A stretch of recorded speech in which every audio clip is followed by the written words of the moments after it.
सो hello dear students, हमने complete किया chapter sectors of Indian economy और अब जो अपना लास्ट टास्क बच रहा है that is to discuss MCQs. तो कुछ MCQs approximately 30 MCQs we will discuss today and जिसके थ्रू हम ट्राई करेंगे कि अपनी नॉलेज को हम टेस्ट कर पाएँ कि कितना हमें एक्चुअली इसके बारे में हमने ढंग से पढ़ा है, कितना हमें आया है। ठीक है, तो without wasting time let's discuss from the question one. Question one कहता है कि sectors are classified into public and private sector on the basis of, कि यहाँ पे जो सेक्टर्स हैं उनको आप डिवाइड कर सकते हो। तुम जानते हो कि हमने सेक्टर्स को डिवाइड किया है कई सारी चीज़ों के बेसिस पे। हमने देखा था कि सेक्टर्स को उनके एम्प्लॉयमेंट कंडीशन के बिहाफ पे भी डिवाइड कर सकते हैं, ऑनरशिप के बिहाफ पे भी, साथ ही साथ उनके नेचर के बिहाफ पे भी। तो यहाँ पर इसने पूछा है कि सेक्टर्स को प्राइवेट एंड पब्लिक जो सेक्टर्स हैं जो हमने डिवाइड किया है वो किन बेसिस पे किया है। क्या ये एम्प्लॉयमेंट कंडीशन के बेसिस पर है, या फिर ये है आपके ओनरशिप के बेसिस पर, या फिर है नेचर ऑफ इकोनॉमिक एक्टिविटीज, या फिर member of workers employed in a firm, है ना। इनमें से कौन सा है? तो देखो मुझे साफ साफ पता चल रहा है क्योंकि लास्ट ही लेक्चर में हमने इसके ऊपर डिस्कस किया था। लास्ट लेक्चर के अंदर हमें पता चल गया था कि जब ऑनरशिप के बिहाफ पे हम देखते हैं किसी भी एंटरप्राइजेस को तो वी कैन डिवाइड कि ये गवर्नमेंट का है कि ये प्राइवेट का है। तो right answer would be C. Got it? तो सी तो आंसर अपना सही हो गया बच्चा। क्वेश्चन नंबर 2 पर आ जाते हैं कि सेक्टर, सेकेंडरी सेक्टर को और क्या हम कह सकते हैं? Is it the service sector, industrial sector, agriculture sector और पब्लिक सेक्टर? सेकेंडरी सेक्टर किसका पार्ट होता है? ऑब्वियसली मैन्युफैक्चरिंग का। मैन्युफैक्चरिंग कहां होती है? इंडस्ट्रीज में। तो राइट आंसर क्या होगा बेटा? बी। आप एग्रीकल्चर सेक्टर को प्राइमरी सेक्टर में जोड़ते हो, टर्शियरी सेक्टर सर्विस सेक्टर का पार्ट होता है। ठीक है, पब्लिक सेक्टर तो बिल्कुल ही ऑप्शन ही गलत हो जाता है। नेक्स्ट है question, name the brand that is a public enterprises from the following. यहां पे कुछ जो नाम दिए गए हैं इनमें से आपको चूज करना है कि कौन सा पब्लिक मतलब गवर्नमेंट का इनिशिएटिव है। सो क्या ये एमटीएनएल है, टाटा इंडिकॉम है, एयरटेल है, हच है? आपने नो डाउट नाम सुनोगे इनमें से कुछ के, हो सकता है कुछ के ना भी सुने हो। एमटीएनएल हो सकता है आपने ना सुना हो और हच आपने ना सुना हो। ठीक है, तो जो हच है, जो वोडाफोन बन गया था लेटर ऑन, तो ये वाला तो गलत है। एयरटेल तुम जानते हो ये भी प्राइवेट है। टाटा इंडिकॉम टाटा इंडस्ट्रीज का है, ये भी गलत है। फिर आता है अपना एक ऑप्शन, पहले तो देखो ऑप्शन से ही पता चल गया अपने को कि एमटीएनएल जो होगा वो राइट आंसर होगा हमारे लिए। तो एमटीएनएल का मतलब है महानगर टेलीकॉम निगम लिमिटेड। यहां पर दो ऑप्शन आते हैं। देखो किसी भी फर्म के नाम के लास्ट में आपको पीवीटी एलटीडी मिल जाए तो आप दिमाग में बैठा लेना कि ये प्राइवेट ऑर्गेनाइजेशन होगी, और जहां एलटीडी हमें मिलेगा that would B public. Public मतलब गवर्नमेंट का। तो यहां पे एल है, मतलब आप ऐसे कहोगे सर इसमें भी तो होगा, पीएल हो जाएगा इसमें भी, लेकिन जैसे मैंने आपको फुल फॉर्म बताया तो यहां पर ऑप्शन जो हमारे लिए सही होगा वो होगा ए। नेक्स्ट क्वेश्चन पे बात करते हैं कि workers gets job opportunities in, कि जो वर्कर्स हैं कहां पे उनको जॉब अपॉर्चुनिटीज हमेशा रहती है। क्या वो सेक्टर ऑर्गेनाइज्ड होता है या फिर वो अनऑर्गेनाइज्ड होता है? क्या सेकेंडरी होता है या प्राइमरी होता है? चलिए तो देखते हैं। तुम जानते हो ऑर्गेनाइज सेक्टर वो होता है जहां पे हर चीज सिस्टमैटिक होती है, आना जाने का टाइम, इवन आपके हॉलीडेज एंड ऑल सच। तो वो ऑब्वियसली जब जॉब सिक्योरिटीज की आप बात कर रहे हो तो that would be organize sector, जहां पे जॉब सिक्योरिटी आपको मिलती है। अनऑर्गेनाइज में ऐसा नहीं होता, प्राइमरी में भी ऐसा नहीं होता, सेकेंडरी में भी ऐसा नहीं होता। हाँ ये बात है कि सेकेंडरी सेक्टर के अंदर अगर आपने कोई ऐसा काम आप कर रहे हैं जहां पे सारी चीजें गवर्नमेंट के लॉज के हिसाब से चल रही हैं तो हो सकता है secondary sector can be organized और अनऑर्गेनाइज्ड। नेक्स्ट है कि an example of a primary sector activity. Primary sector की नीचे से कौन सी एक्टिविटी है जो कि रिलेट करती है? क्या ये कम्युनिकेशन है, क्या ये बैंकिंग है, क्या ये फिशिंग है, क्या ये ट्रांसपोर्टेशन है? सो कोई भी व्यक्ति बता सकता है आसानी से कि प्राइमरी सेक्टर में फिशिंग को भी ऐड किया जाता है, तो fishing would be right answer. आ जाइए क्वेश्चन नंबर 6 पर। क्वेश्चन 6 क्या कहता है? Let's see. क्वेश्चन कहता है 6 के why is tertiary sector becoming so important in India, कि इंडिया के अंदर ये जो टर्शियरी सेक्टर है ज्यादा इंपॉर्टेंट क्यों हो गया है? टर्शियरी सेक्टर मतलब service sector. The first option says public sector has taken responsibility of basic necessities of life. Government जो growing number of private companies are regularly rapidly growing कर रही है। नेक्स्ट है कि इससे पॉवर्टी कम हो जाती है, या फिर डेवलपमेंट होता है एग्रीकल्चर में। देखो अगर ऑप्शन देखें तो रिलेट तो डायरेक्टली कोई कर ही नहीं रहा इससे कि टर्शियरी सेक्टर इंपॉर्टेंट क्यों हो गया है। तो डायरेक्टली कोई भी ऑप्शन रिलेट नहीं कर रहा है, तो इसमें से हमें क्या करना है, इसमें से एक जो आंसर हम सजेस्ट कर सकते हैं काफी कोरिलेटेड हो सकता है, तो that would be right I think कि पब्लिक सेक्टर का मैक्सिमम जो रेस्पॉन्सिबिलिटीज हैं बेसिक नीड्स की, लाइफ को जो कहीं ना कहीं इंपैक्ट डालती है जिसपे, वो रेस्पॉन्सिबिलिटी किसने ले ली है, वो गवर्नमेंट ने ले ली है। तो आपका वैसे तो ऑप्शन कोई भी इसमें से डायरेक्टली रिलेट नहीं कर रहा, but you will choose the A. Next है कि who controls the unorganize sector. Unorganize sector को कौन कंट्रोल करता है? पार्शली गवर्नमेंट करती है, पार्शली प्राइवेट करती है, या फिर दोनों करती हैं, या फिर प्राइवेट एंटरप्रेन्योर्स करते हैं, या फिर गवर्नमेंट करती है। अनऑर्गेनाइज सेक्टर किसी के भी अंडर में नहीं आता, प्राइवेट जो इंडिविजुअल पर्सन होता है वो डील करता है इसको। तो यहां पर ऑप्शन आ जाएगा आपके लिए C, right to work is referred. अब राइट टू वर्क अगर है तो राइट टू वर्क किसके थ्रू आ जाएगा? आपको पता ही है, हाँ देखिए, रूरल एम्प्लॉयमेंट गारंटी एक्ट के थ्रू। तो यहां पे मनरेगा होगा MG, national rural employment guarantee act. तो इसको महात्मा गांधी जरूर कर दीजिएगा, MG नरेगा नहीं है, MG नरेगा है, Mahatma Gandhi national rural employment guarantee act. तो आई थिंक आप और कोई तो ऑप्शन मुझे लग नहीं रहा सही है, तो ठीक है ऑप्शन सी के साथ आप जाएंगे, option C would be right answer. फिर नेक्स्ट क्वेश्चन कहता है कि in how many districts was the plan of right to work implemented.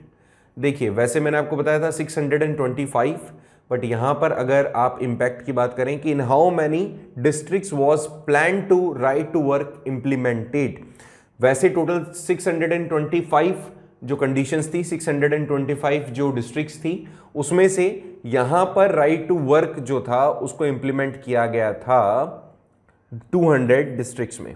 तो राइट आंसर होगा आपके लिए यहां पे ए। Got it? तो A would be the right answer. Let's see the next.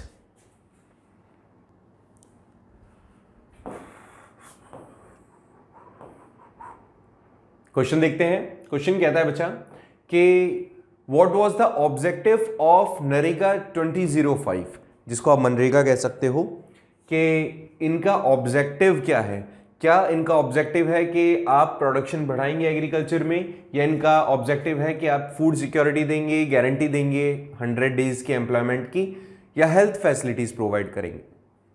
तो साफ ही पता चल रहा है हमें कि ये गवर्नमेंट का जो इनिशिएटिव है वो लोगों को जॉब देने के लिए है, एम्प्लॉयमेंट देने के लिए है। तो राइट आंसर यहां पर होगा बच्चा सी। नेक्स्ट है what is an organized sector. Organized sector इनमें से कौन सा है? तो चलिए ऑर्गेनाइज्ड सेक्टर की बात कर लेते हैं। ऑर्गेनाइज्ड सेक्टर होता है जहां पे काम सारा, जो कुछ भी काम आप कर रहे हो वो सारा सिस्टमैटिक फॉर्म में हो, साथ ही साथ गवर्नमेंट के रूल्स रेगुलेशंस को फॉलो करता हो। तो ऑप्शंस देखते हैं कौन से हैं कि enterprises where work get benefit workers, या वर्कर्स आएगा वर्कर्स गेट बेनिफिट्स। नेक्स्ट है enterprises that do not provide job security, ना। Enterprises that are registered by the government, ये ठीक है क्योंकि इसी के थ्रू तो अश्योर किया जाएगा कि रूल्स रेगुलेशंस फॉलो हो रहे हैं कि नहीं। तो आंसर तो आ गया, जॉब्स आर नॉट रेगुलर, ये ऑप्शन गलत है, तो C would be the right answer. Next है कि what is the other name of primary sector. Primary sector का दूसरा नाम और बता दो भाई। तो यहां पे service sector, industrial sector, agriculture और related sector, manufacturing sector. Option C, again C option बिल्कुल करेक्ट दिख रहा है अपने को। नेक्स्ट है कि the sector in which employees have more job security. कौन सा वो सेक्टर है जिसमें एम्प्लॉइज के पास में ज्यादा जॉब सिक्योरिटी होती है? क्या ये ऑर्गेनाइज्ड है, या सेकेंडरी है, प्राइमरी है, या अनऑर्गेनाइज्ड है? तो जॉब सिक्योरिटी कहां होती है? जॉब सिक्योरिटी होती है हमारे ऑर्गेनाइज्ड सेक्टर में। तो answer A would be the right one. Okay, आ जाइए 14th पर। 14th क्वेश्चन क्या कहता है? 14th क्वेश्चन कहता है कि स्मॉल एंड जो शेडर्ड यूनिट्स हैं largely outside the control of the government, what are these? जो भी एक तरीके से जिसमें रूल्स रेगुलेशंस काम नहीं करते, जो स्कैटर्ड रहते हैं थोड़े से, या स्मॉल यूनिट्स होते हैं, that are called what? Is it organized, is it unorganized, public और प्राइवेट? तो आपको पता ही है इस तरह का यूनिट जो होता है वो अनऑर्गेनाइज्ड यूनिट कहलाता है। Okay, in the last 100 years, the developed countries there has been a shift from secondary to, देखिए 100 ईयर्स में बात करें जो डेवलप्ड कंट्रीज हैं, उन्होंने सेकेंडरी से कौन सी सेक्टर में they have approached. Last 100 years में देखा जाए तो टर्शरी जो सेक्टर है वो काफी ज्यादा प्रोमिनेंटली ग्रोथ पर है, ग्रोथ कर रहा है। देखिए, अगर मैं यहां कहता डेवलप्ड कंट्रीज और मेरे पास प्राइमरी होता, प्राइमरी के ऑप्शन में अगर मुझे कुछ चूज करना होता तो मैं सेकेंडरी की तरफ जाता, बट सेकेंडरी से आप एग्रीकल्चर सेक्टर की तरफ नहीं जाते हो, पीपल शिफ्ट नहीं करते। यहां डेवलपिंग होता तो और ज्यादा ऑप्शन हमारे लिए सही हो सकते थे। चलिए नेक्स्ट क्वेश्चन पे बात करते हैं कि in which of the following sector employees get medical allowances. अगर मेडिकल अलाउंसेस की बात की जाती है, भत्तों की बात की जाती है, तो कौन से सेक्टर में आपको इस तरह की चीज देखने को मिलती है? क्या ये प्राइमरी है, क्या ये अनऑर्गेनाइज्ड है, ऑर्गेनाइज्ड है कि सेकेंडरी है? देखिए, सेकेंडरी सेक्टर दोनों हो सकते हैं, अनऑर्गेनाइज्ड भी हो सकते हैं और ऑर्गेनाइज्ड भी हो सकते हैं, बट क्योंकि we have two options here तो we will go with organized sector because we know कि मैक्सिमम जो अलाउंसेस होते हैं वो आपको कहां मिलते हैं? ऑर्गेनाइज्ड सेक्टर में ही मिलते हैं। So you need to just choose the right option, that is organized sector. Okay, so let's talk about the next question which is 17th कि what are the intermediate goods। intermediate goods कौन से होते हैं? ठीक है, देखिए, goods that are used in production of a final goods or service, या फिर directly exploited from the nature, या input in agriculture, या फिर used in manufacturing। अब intermediate goods का मतलब होता है कि दो सेक्टर्स के बीच में जो गुड्स हैं जो ट्रांसफर किए जा रहे हैं for manufacturing a sub unit, तो that is called the intermediate. So इनमें से जो सही आंसर मुझे लग रहा है दैट इज ए। क्यों?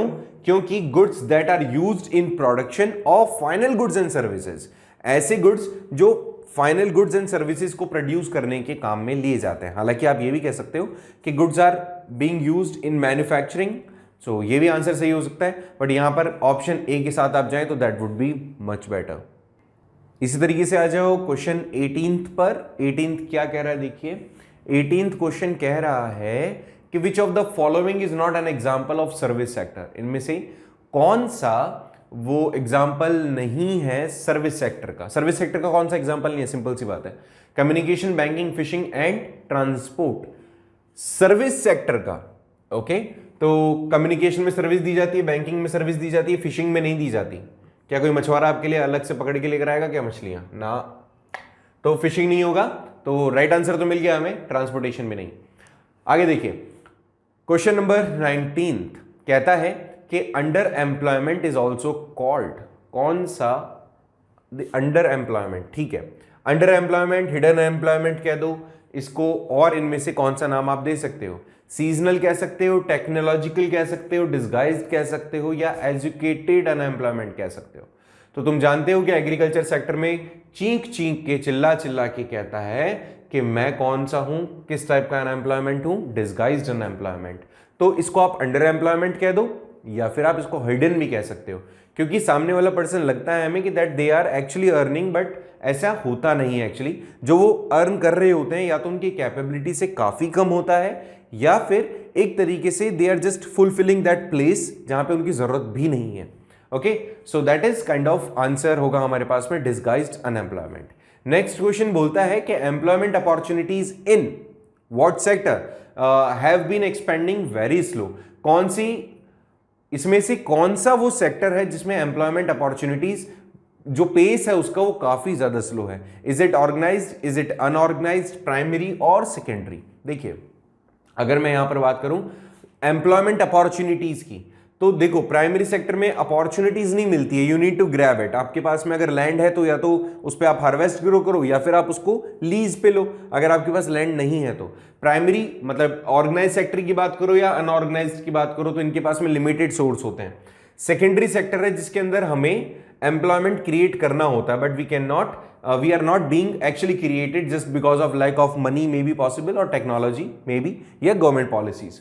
सो secondary sector would be the right answer, क्योंकि हम उसको ऐसे अचीव नहीं कर पा रहे हैं। आ जाइए नेक्स्ट क्वेश्चन पे कि which is the most appropriate answer for the classification of sectors into private and public. नीचे दिए गए कुछ ऑप्शंस में से एक हमें ऑप्शन को चूज करना है जो कि कहता है कि आप सेकेंडरी सेक्टर को प्राइवेट एंड पब्लिक सेक्टर में किस तरह से क्लासिफाई कर सकते हो। आप इसको ऑप्शन जो दिए हुए हैं उसमें से चूज करके बताओ। वही सेम क्वेश्चन था ऊपर जो आया था कि इकोनॉमिक एक्टिविटीज के नेचर के बेसिस पे, जितने एम्प्लॉयड वर्क कर रहे हैं उसके बेसिस पे, एम्प्लॉयमेंट कंडीशन के बेसिस पे, कि ओनरशिप के बेसिस पे। तो भैया बार बार एक ही क्वेश्चन, तो ऐसे में C would be the right answer. Okay, चलिए आ जाइए नेक्स्ट क्वेश्चंस पे, विच इज मतलब few more questions we will take. Question number 22 question क्या कहता है, which one of the following activity can be included in primary sector, कि primary sector में इनमें से कौन सी एक्टिविटी को आप इंक्लूड कर सकते हो। Giving loan to farmers, making sugar from sugar cane, providing storage facility for the grains, या कल्टिवेटिंग शुगर केन्स। देखिए, giving loan that is kind of service sector, making sugar from sugar cane that is secondary sector, providing storage facility this is also the service sector, और last वाला जो बचता है कि आप sugar cane grow तो कर लो पहले, तो that would be the right answer, just because ये आपके प्राइमरी एक्टिविटी का पार्ट है। जो प्राइवेट सेक्टर्स होते हैं इनका मेजर ऑब्जेक्टिव क्या होता है, मैंने तुम्हें बताया था लास्ट लेक्चर में, जो भी तुमने थोड़ी देर पहले देखा होगा, कि प्राइवेट सेक्टर के अंदर मैक्सिमम लोगों का जो इंटेंशन होता है वो होता है अपनी जेबें भरना, सॉरी सही वर्ड यूज करना चाहिए, प्रॉफिट कमाना। तो इनमें से हमें देखना है कि कौन सा ऑप्शन है जुड़ता हुआ। तो प्रोवाइडिंग बेनिफिट टू पब्लिक ना, प्रोवाइडिंग बेनिफिट टू गवर्नमेंट ये तो बिल्कुल नहीं, अर्निंग द प्रॉफिट्स सही आंसर है, या सर्व द पीपल, ओहो इतना भी अच्छे नहीं है, तो राइट आंसर होगा हमारे लिए सी। ओके, नेक्स्ट क्वेश्चन है, मिनिमम सपोर्टिंग या support price is related to which sector और विच टाइप, क्या ये एग्रीकल्चर से है, क्या ये इंडस्ट्रीज से है, क्या ये सर्विस सेक्टर से है, या नन ऑफ द अबाव। तो देखिए एमएसपी के बारे में मैंने तुम्हें बताया था, रीसेंट लेक्चर में मैंने तुम्हें बताया कि एमएसपी उन लोगों को दी जाती है जिनसे जिनको अश्योर कर दिया जाए कि जो भी आपने हार्वेस्ट ग्रो की है, कैसे भी जो हार्वेस्ट है उसको हम खरीदेंगे। हम कौन? गवर्नमेंट।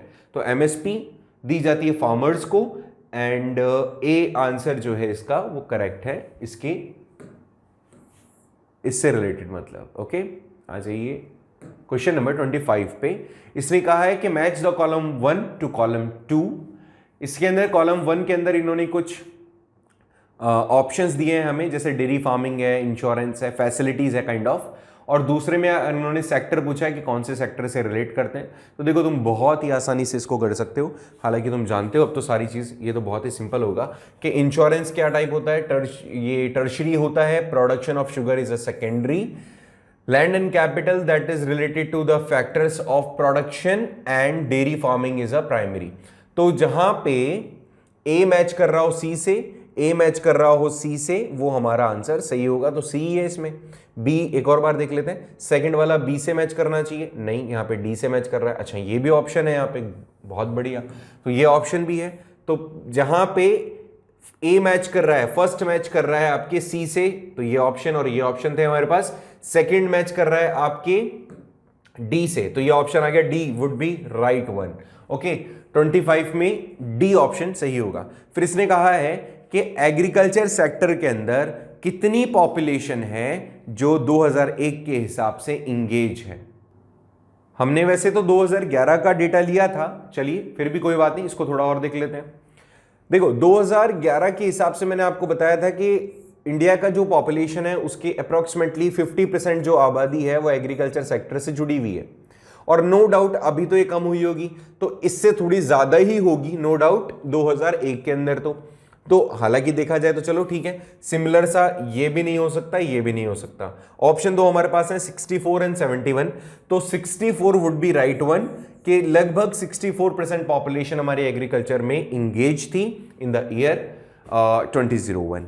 नेक्स्ट है कि with development in India the production sector, जिसको हम सेकेंडरी सेक्टर भी कहते हैं, is important for the which sector, मतलब विच सेक्टर हैज इंक्रीज। अगर आपने प्रोडक्शन बढ़ाया तो इनमें से कौन से सेक्टर के अंदर बेनिफिट मिलेगा, बच्चों वाला प्रश्न। प्रोडक्शन बढ़ाओगे तो ऑफ कोर्स सेकेंडरी सेक्टर पे ही तो फर्क पड़ेगा, कि सेकेंडरी सेक्टर में इंप्रूवमेंट होगा, सेकेंडरी सेक्टर आगे बढ़ेगा। तो यहां पर राइट आंसर क्या होगा बच्चा? बी। आ जाइए नेक्स्ट पे, नेक्स्ट 3 क्वेश्चंस जीवन सफल। In economics, it is generally believed that the main objective of public sector financial company like bank is, यहां पर इसने कहा कि इकोनॉमिक्स में इस चीज को बिलीव किया जाता है कि जो मेन ऑब्जेक्टिव होता है किसी भी पब्लिक सेक्टर का, जैसे फाइनेंशियल कोई कंपनी है लाइक बैंक, तो उसका मेन इंटेंशन क्या है, क्या चीज बिलीव की जाती है कि employ more and more people, maximize the total profit, maximize the total production, sell the goods at subsidized rate. हाँ बिल्कुल सही है। देखो इसने कहा कि जैसे कोई बैंक है तो उसका मेन इंटेंशन क्या होगा, बट वो देख लेना ये पब्लिक है, पब्लिक का मतलब गवर्नमेंट का, और इनका मेन इंटेंशन पैसा कमाना तो बिल्कुल भी नहीं होता। ज्यादा लोगों को जॉब दोगे क्या, सर पे थोड़ी बैठा दोगे, प्रॉफिट बढ़ाओगे ना, प्रोडक्शन को मैक्सिमाइज करोगे तो प्रोडक्शन तो कर ही नहीं रहे हैं, they are giving just services, ये अपनी सर्विस दे रहे हैं। तो ऑब्वियसली एक ही ऑप्शन बचता है हमारे पास में कि जो भी सामान बेचा जा रहा है उसको बहुत ही नॉमिनल रेट्स पे बेचा जाए। तो राइट आंसर हमारे यहां पर होगा बच्चा डी। दो क्वेश्चन और है, लास्ट सेकंड क्वेश्चन देखते हैं कि कह रहा है कि which one is the following is a major feature of Indian economy. अच्छा, तुम जानते हो कि इंडियन इकोनॉमी ना तो कैपिटलिस्ट इकोनॉमी है, हिस्ट्री में पढ़ा है तुमने, ना ही ये सोशलिस्ट है। ये क्या है बेटा, ये मिक्स इकोनॉमी का पार्ट है। हमारे यहां पर दोनों ही टाइप की कंडीशंस हैं, ये कैपिटलिस्ट भी है as well as it is socialist. Last question आ जाता है जीएसटी का फुल फॉर्म क्या है, गुड्स एंड सर्विस टैक्स। ये तो भैया इसका तो बहुत ही ज्यादा चर्चा है, तो गुड्स एंड सर्विस टैक्स इसका राइट आंसर होगा। और इस तरीके से हमने कुछ क्वेश्चंस कंप्लीट कर लिए। इसका आंसर है ए, करेक्ट, इसका सी था। So like this we have completed the term 1 syllabus. Term 2 syllabus हम कल से शुरू करने वाले हैं। मैं ये चाह रहा हूँ कि मैंने आपको इस लेक्चर की शुरुआत में भी कहा था कि एक इन्फॉर्मेशन है आप लोगों के लिए। मैं कोशिश ये कर रहा हूँ कि पर्सनल आप लोगों को एमसीक्यूज़ में दे सकूँ, एमसीक्यूज़ की प्रैक्टिस हम कर सकें एटलीस्ट। सो जस्ट ट्राई कि आप जैसा मैं सजेस्ट कर रहा हूँ आपको उस चीज़ को आप फॉलो करें, जिससे कि हमें एटलीस्ट एमसीक्यूज़ हमारे जो हों वो अच्छे से हम प्रिपेयर कर लें। For that you need to talk to me. आप एक बार मुझसे बात कर लीजिएगा, जिसको भी करना हो इस तरह का प्रैक्टिस। हम कोशिश यही कर रहे हैं कि आपको ये सारी चीज़ें जल्दी से जल्दी नोट्स फॉर्म में दे दें, आप ज़्यादा से ज़्यादा प्रैक्टिस कर सकें। कोई अगर इशू आते हैं तो कांटेक्ट करें। कल से सेकंड टर्म का हम सिलेबस स्टार्ट करेंगे। कोई प्रॉब्लम अगर आपको आए फिर भी उसके बावजूद भी टर्म 1 की किसी टॉपिक में, पॉइंट में, तो आप प्लीज़ मुझे बताइएगा। We will discuss, we will try to sort it out as soon as possible. Thank you so much for joining the class today. Thank you.